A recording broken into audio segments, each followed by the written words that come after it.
Welcome students.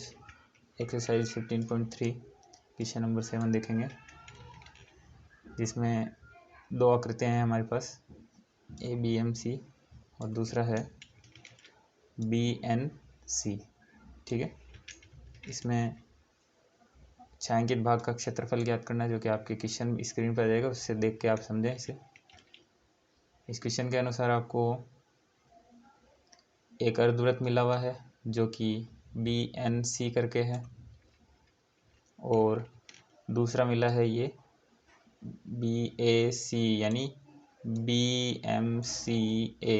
ठीक है, ये पूरा नाम आपको दिख रहा है। अब इसके अंदर आपको त्रिज्या क्या दी है, 14 सेंटीमीटर, जो कि यहाँ पे बना रखा है मैंने चित्र में, देखिए।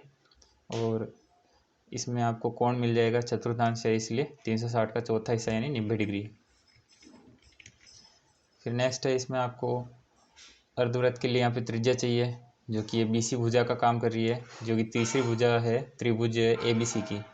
और त्रिभुज एबीसी एक समकोण त्रिभुज है, तो इसका कर्ण निकालने का हमें सूत्र लगाना है। बुधायन प्रमेय से हो जाएगा। इसमें आपको आधार का और लंब का स्क्वायर लेना है। जैसे यहाँ 14 का स्क्वायर कितनी बार हो जाएगा, 2 बार। क्यों? क्योंकि यहाँ पर आपको लंब और आधार दोनों 14 मिल रहे हैं। 14 का स्क्वायर 2 बार हो जाएगा, 2 बार होगा तो टोटल जैसे x प्लस एक्स करके 2x लिखते हैं, उसी तरीके से 14 का स्क्वायर कितनी बार हो गया, ये 2 बार हो गया। और अब नेक्स्ट, इसमें 14 का स्क्वायर अगर हम हटाते हैं, वर्गमूल करते हैं, स्क्वायर हट जाएगा, तो यानी ओनली 14 रह जाएगा, लेकिन 2 का वर्गमूल नहीं निकल पाएगा, इसलिए वर्गमूल 2 ही रहेगा। कर्ण आपके पास आ जाएगा 14 वर्गमूल 2 सेंटीमीटर। और इसके साथ आपको त्रिज्या जो मिलेगी, क्योंकि ये 14 वर्गमूल 2 जो है ये बीसी भुजा है, और ये वृत्त का व्यास दिखा रहा है, जो कि यहाँ मैं बीसी के लिए बता रहा हूँ, ये व्यास है। अगर आपको त्रिज्या चाहिए तो आधा हिस्सा करना होगा, यानी 14 वर्गमूल 2 को आधा करेंगे तो 7 वर्गमूल 2 आ जाएगा। ठीक है, 2 का भाग देंगे ताकि व्यास त्रिज्या में बदल जाए। नेक्स्ट है इसमें कि इस छायांकित भाग का क्षेत्रफल कैसे निकलेगा। तो अर्धवृत्त में से अगर हम घटा दें किसे, वृत्तखंड बी एम सी का क्षेत्रफल को, एक बार वो ऑब्जर्व कर लें अच्छे से कि यहाँ पर जो आपको अर्धवृत्त ये मिल रहा है पूरा, इसमें आपको ये दिख रहा है खाली जगह कौन सी है, ये वाली है ना। ये खाली जगह जो है, इस खाली जगह को हटाना है, यानी ये खाली जगह हम वृत्तखंड के नाम से जानते हैं। इस अर्धवृत्त के क्षेत्रफल के सूत्र में वृत्तखंड बी एम सी का क्षेत्रफल घटाया जाएगा, यानी ये वृत्तखंड घटा देंगे। तो सूत्र आपके ये तैयार हैं, इनके दोनों को याद कर रखे होंगे आपने। अर्धवृत्त का क्षेत्रफल होता है पाई आर स्क्वायर का आधा, पूरे वृत्त का पाई आर स्क्वायर, तो आधे वृत्त का पाई आर स्क्वायर का आधा। और वृत्तखंड बी एम सी का क्षेत्रफल आपको ये पता होना चाहिए कि pi r theta 360 r square sine theta बटे 2, ये आपने पढ़ रखा है। इसमें R1 R2 किस बात का दिया है, तो 14 तो आपके इधर R1 है, जो कि ये AC और AB भुजा है, जो कि एक त्रिज्या का काम कर रही है, किसके लिए, वृत्तखंड के लिए। अर्धवृत्त की बात करते हैं तो अभी आपके सामने त्रिज्या निकली, इसको मैंने R2 नाम दे रखा है। पाई का मान 22/7 रखने के बाद में R2 का मान हमने यहाँ से ले लिया, कितना है ये, 7 वर्गमूल 2, यहाँ 7 वर्गमूल 2 का स्क्वायर लिख दिया, बटे में क्या है 2, और इधर पाई का मान 22/7, 14 इंटू 14 हो जाएगा, क्योंकि ये R1 किसका है, वृत्तखंड का, तो यहाँ 14 इंटू 14 और ये 90। ठीक है, और आगे क्या है, R का स्क्वायर, यानी ये कितना है 14 इंटू 14। ठीक है, फिर आगे क्या है, ये साइन थीटा और बटे 2। अब इनके सॉल्यूशन कैसे निकालने हैं, जैसे मैंने ये 0 से 0 कैंसिल कर रखा है ये। ठीक है, ये 9 1 जा 9 हो गया, ये 9 4 जा 36, यानी 9 चौक 36, 4 बचा। इस 4 को हमने वापस यहाँ रिपीट कर लिया था। ठीक है, और 7 का यहाँ से टेबल 1 टाइम कैंसिल हुआ, ऊपर 7 दूनी 14 हो गया, तो इसका मतलब आपके पास रिमेनिंग वैल्यूज़ बचती है 22, 2 और 14। ठीक है, ये ऊपर का मान बच रहा है, और नीचे आपको 360 में से केवल 4 बचा। ठीक है, अब आप अगर 2 का भाग देते हैं 22 से देंगे तो 11 हो जाएगा, 22 तो 2 एकम 2, 2 एकम 2। ठीक है, और नीचे 2 बार जाएगा, ये 2 कैंसिल हो जाएगा इस 2 से।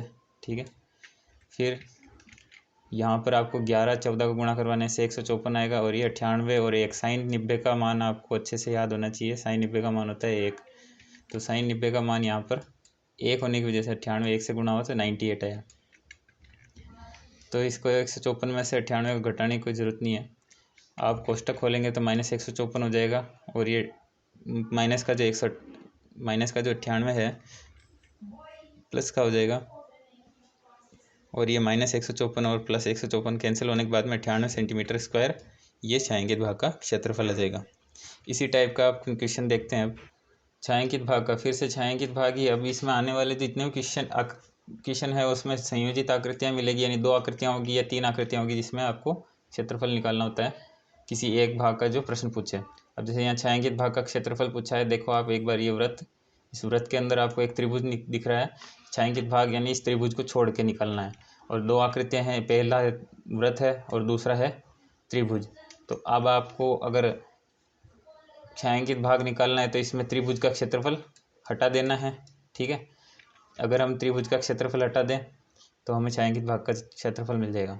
इसके लिए हमें क्या क्या चीज़ दे रखी है, त्रिभुज की 2 भुजाएं दे रखी है, 8 सेंटीमीटर और 6 सेंटीमीटर। क्वेश्चन आपकी स्क्रीन पर आ रहा होगा, उसमें आपको ये बता रखा है BC 8 सेंटीमीटर है और AC कितना है 6 सेंटीमीटर। तब आपको छायांकित भाग का क्षेत्रफल निकालना है। तो हमने ABC त्रिभुज लिया और उसके अंदर से त्रिभुज की तीसरी भुजा निकाली। तीसरी भुजा निकालने का कारण, क्योंकि इस वृत्त की हमारे पास ना तो त्रिज्या है ना व्यास है, और अगर हमने ये AB तीसरी भुजा निकाल ली इस त्रिभुज की, तो ये तीसरी भुजा ही हमें व्यास देगी और उसका आधा करके हम त्रिज्या निकालेंगे। तो यहाँ पर आप देखो, आधार का स्क्वायर, लंब का स्क्वायर, यहाँ 8 और 6 जो कि इसके लंब और आधार हैं, इसको हमने स्क्वायर कर लिया तो 64 और 36 आया, जिससे जोड़ हो गई 100, और 100 का वर्गमूल हो गया 10 सेंटीमीटर। नेक्स्ट इसमें इस 10 सेंटीमीटर का जो AB भुजा है, ये इसकी तीसरी, इसका मान व्यास के रूप में लिया जाएगा और इससे हम त्रिज्या निकालेंगे। 10 में 2 का भाग देने के बाद में आपको शेष जो बच रहा है वो है 5 सेंटीमीटर। नेक्स्ट इसमें छायांकित भाग का अगर क्षेत्रफल निकालना है तो आपको बड़े क्षेत्रफल में से छोटा क्षेत्रफल निकालना है, यानी बड़ा यानी वृत्त का क्षेत्रफल माइनस त्रिभुज ABC का क्षेत्रफल। छायांकित भाग का क्षेत्रफल निकालने के लिए हम वृत्त का क्षेत्रफल और त्रिभुज का क्षेत्रफल ये दोनों लेंगे। वृत्त के क्षेत्रफल में से अगर त्रिभुज का क्षेत्रफल घटाएं तो यानी πr², यानी पाई का मान 22/7 और r का मान कितना लेंगे 5, जो कि r² होने की वजह से 5 × 5 और 1/2। आधार इतना यहाँ से हम दे रखा है 6, आधार 6 हो जाएगा, और ऊंचाई कितनी हो जाएगी 8, ठीक है ना। ऊंचाई हमारे लंब वाली लेंगे, क्योंकि यहाँ पर त्रिभुज के अंदर अगर हमने 6 सेंटीमीटर को आधार माना तो इसकी त्रिभुज की अधिकतम ऊंचाई यही मिलेगी आपको, यही 8 होगा। और इसका सॉल्यूशन क्या होगा, यहाँ से 2 की टेबल से एक बार नीचे और 4 बार ऊपर कैंसिल हो जाएगा, 4 छंग 24 हो जाएगा, ये 24 आ जाएगा, और 5 और 5 को यहाँ 22 से गुणा करवाएंगे तो 550 और बटे 7 आएगा। 550 में 7 की टेबल का डिवीज़न करने के बाद में 78.57 आएगा, ये आपके स्क्रीन पे। और इसमें 24 से सब्ट्रैक्शन यानी घटाने के बाद में आपको मिल जाता है 54.57 सेंटीमीटर स्क्वायर। इसी टाइप का एक और क्वेश्चन देखते हैं। ये देखने में आपको थोड़ा सा डिफ़िकल्ट टाइप का लगे, बाकी इजी है ये क्वेश्चन। इसमें छायांकित डिजाइन का आपको क्षेत्रफल निकालना है, तो आकृतियाँ कौन कौन सी है वो पहचानना जरूरी। इसमें आपको एक वर्ग दे रखा है जिसमें 10 सेंटीमीटर, ये क्वेश्चन आपके स्क्रीन पर आ जाएगा। 10 सेंटीमीटर भुजा का ये वर्ग है, और यहाँ ये जो आकृति बन रही है इसमें ये अर्धवृत्त हैं सारे।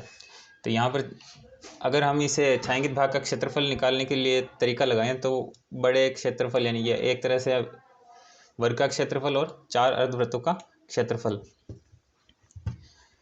वर्ग में भुजा हो गई 10 सेंटीमीटर और 4 अर्धवृत्तों में त्रिज्या हो गई आपके 10 है, तो 10 का आधा हो जाएगा 5। क्यों? क्योंकि ये अर्धवृत्त हैं चारों, तो आधे वृत्त की यानी अगर ये पूरी भुजा है तो ये व्यास का काम करेगी, और इससे आधा करेंगे तो हम त्रिज्या प्राप्त कर लेंगे। फिर नेक्स्ट करते हैं कि इस छायांकित डिजाइन का क्षेत्रफल कैसे निकालें, जो कि हमें यहाँ मिल रहा है। इसके लिए आप देखो 4 अर्धवृत्त हैं, तो चारों अर्धवृत्त को आगे ले लेंगे, माइनस वर्ग का क्षेत्रफल घटा देंगे।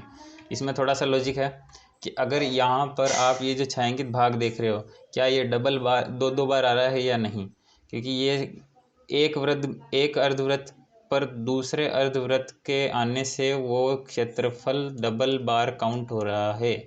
और अगर आपको ये डिजाइन का क्षेत्रफल चाहिए तो आप इस वर्ग के क्षेत्रफल को घटा दोगे तो वर्ग पूरा घटेगा, तो इसमें ये जो दो दो बार आ रहे हैं वो एक एक बार ही रह जाएंगे, यानी केवल छाया की डिजाइन रह जाएगी। बाकी नीचे से आपका अर्धवृत्त का क्षेत्रफल घट जाएगा, तो ओनली छायांकित भाग रह जाएगा। कब? जब हम ये दो दो अर्धवृत्त जो एक दूसरे पर छायांकित है, तो नीचे वाला अगर क्षेत्रफल हटाना है तो वो वर्ग के क्षेत्रफल को हटाने पर ही प्राप्त होगा।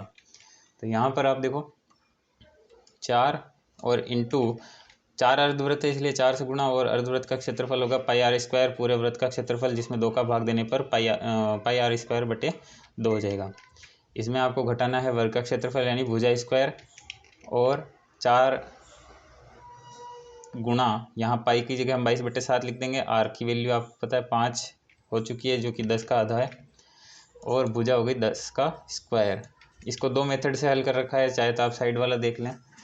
इसमें आप पाई की वैल्यू अगर 3.14 लेते हैं और 25 से गुणा करवाते हैं इसे, तो ये आ जाएगा 157, ठीक है। और 10 का स्क्वायर करेंगे तो यहाँ 100 आ जाएगा। इसे घटाने के बाद में आपको 57 सेंटीमीटर का छायांकित डिजाइन का क्षेत्रफल मिल जाएगा।